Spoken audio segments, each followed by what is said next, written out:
Tony Abreu here with Perceptive Outdoors. In this video, we're going to be sighting in my new Pulsar XQ50 that I recently unboxed. There'll be some links in the description below. I did an unboxing video, and I also did an installation video of how to install it on my rifle. So this video we're going to be talking about, or we're actually going to be going through the motions of sighting it into my rifle. So stay tuned.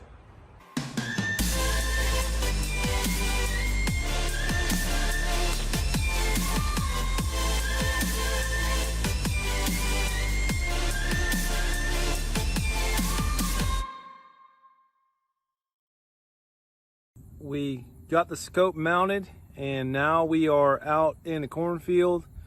As you can see, there is lots of weather around.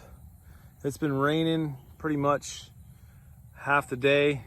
It's really wet on the ground, so I got my boots on. But basically what I'm trying to do is I am going to set a board down there at about 50 yards, and I'm going to hang a bag of ice on it so I can see what I'm shooting at.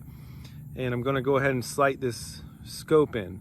So we're going to get this started. I got my rangefinder right here, and I'm going to take the plywood down there and get set up, and we're going to get going. All right, I just set up the tripod. I'm about to take a shot downrange. This is a bog tripod. It's just they make a carbon fiber one, but this one is aluminum, and it works pretty good. And go ahead and fire up the scope here.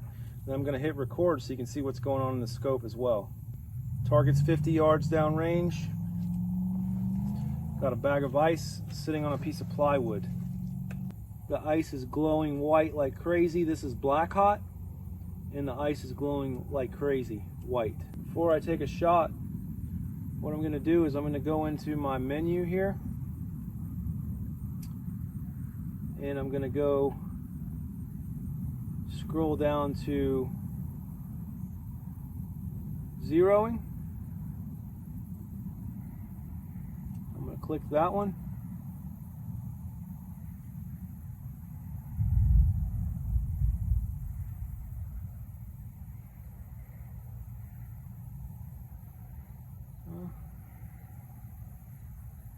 There we go. So now whenever I shoot, I can freeze the frame. See how that works. So here we go.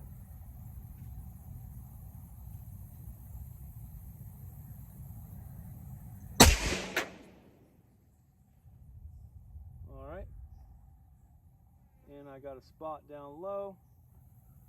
I'm going to freeze the frame real quick.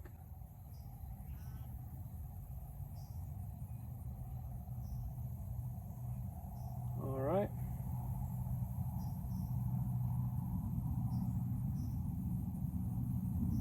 Now I'm going to move it.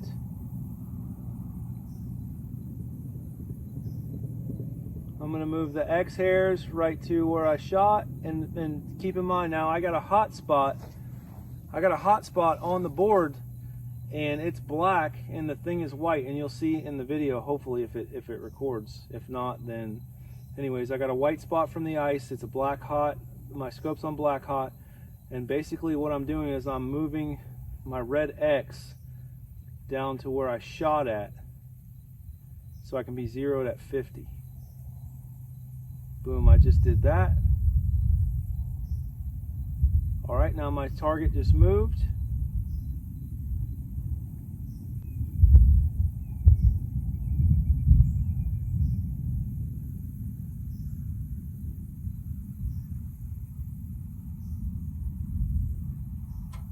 I'm going to change my distance to 50 yards.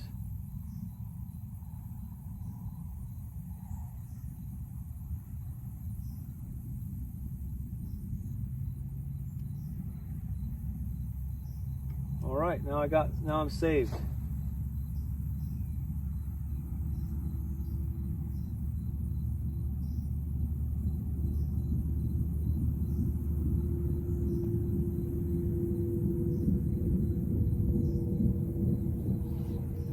All right, now I should be able to split that bag of ice right now.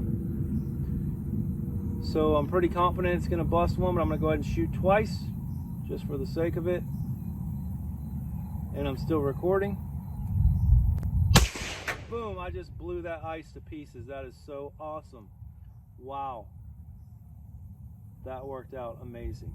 Still recording? Boom, I just blew that ice to pieces. That is so awesome. Quick note here. So after sighting this scope in multiple times on different rifles as well as doing different distances, I've noticed a few key things that I want to share with you that could possibly help you sighting in any thermal rifle scope.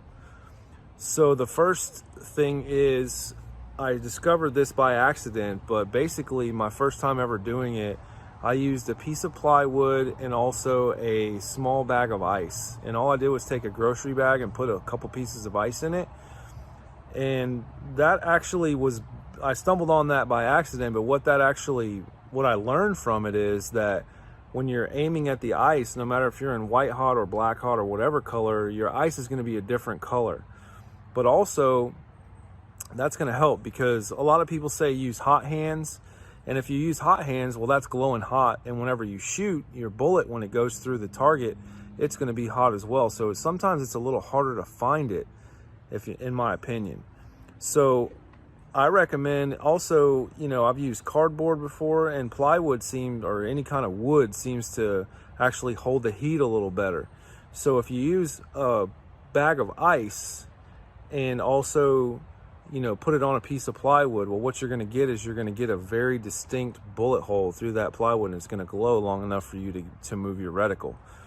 So that was just something I stumbled upon by accident, but I wanted to share it because a lot of people use all kinds of different things, but I recommend using ice in a bag and just hang it over the target, over the plywood, and whenever you shoot, you can see it the best. Last night, just to give you an example, I was trying to sight mine or shoot it at 100 and sight it in, and we had hot hands on there, and I really couldn't find where it was hitting at, and it was on a piece of cardboard, so it wouldn't hold the heat long enough for me to even figure out where it was hitting at. And I know the first time that I did it at 50 yards on the plywood, it held the heat for a long time. So just take that into consideration whenever you're sighting in. I think that if I could help you save a little bit of time or even save a couple bullets, because right now, bullets are hard to come by, and it might save you some money and some time and some aggravation. Dead in the bullseye. Look at that. Dead in the bullseye. This thing is so easy to zero. Wow. I know I'm only at 50 yards, but this is a 5.56, and it'll probably do better at 100. I mean, it's not going to be that far off at 100 and even 200. So that's pretty much it for this video. So we mounted the scope, we just sighted it in. Now we're ready to go out tonight. We're gonna shoot some coyotes as long as the weather cooperates. So thanks for watching. My goal with this scope is to keep providing a story behind everything I do with it. So I started out with an unboxing, and then I started out with putting the rings on it, which that cam lock is really amazing. I actually just tightened it down. It's really tight, it feels really strong. And for 30 bucks, you can't beat it. Some people say, why would you put a $30 set of mount on a $4,000 scope? Well, to me, it works good and it's efficient, so I'm gonna use it. And if I can prove them wrong, I will, because I like to do that. So anyways, thanks for watching, and we will see you on the next video.